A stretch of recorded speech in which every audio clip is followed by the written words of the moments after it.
Identifying autism in girls and women, 3 helpful tips for educators. Why is this important? The identification of neurodevelopmental conditions such as autism begins in homes and schools. Early identification of autism can unlock support and community that is necessary for autistic people to thrive.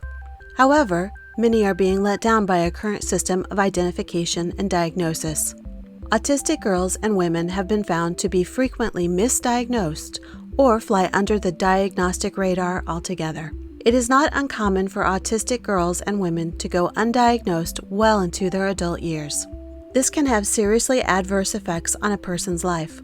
As educators, it's important to be able to identify those in need of an assessment referral so that no child is going without the support they need. Improving identification in girls and women.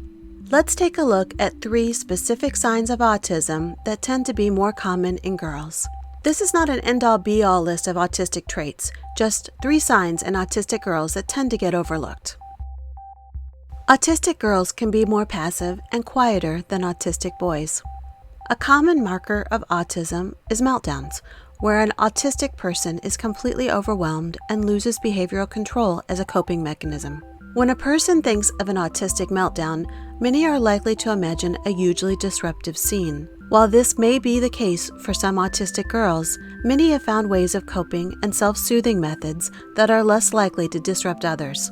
Autistic girls have also been found to hold it together in public and completely melt down at home. It is quite common for autistic girls to be characterized as shy or quiet. This can largely be attributed to language and social issues. In social situations, which can be quite difficult for autistic people to navigate, they can feel like the safer option is to say nothing rather than say the wrong thing. When identifying autism in girls and women, don't overlook those who appear very quiet. Comparing behavioral notes with parents can be helpful to spot any differences between public and private behavior. Autistic girls have been found to put more effort into social situations than autistic boys. It has been shown that autistic girls mask or attempt to appear non-autistic more often than autistic boys. This can come in the form of forcing oneself to maintain eye contact during conversation, even if it makes them uncomfortable, practicing or memorizing jokes or phrases to say, or mimicking the behavior of non-autistic peers.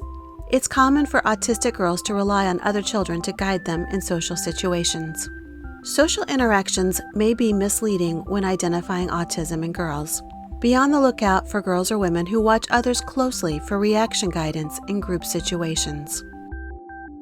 Autistic girls' special interests might be about a topic more socially acceptable than autistic boys.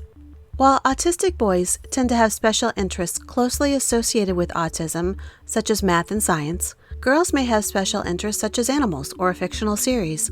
Instead, note the way they pursue their special interests, which typically involves categorization and intense focus on one particular part of the subject. They will often go on talking about their special interests at length without noting others' reactions, or they may become bored with conversations that do not involve talking about their special interest.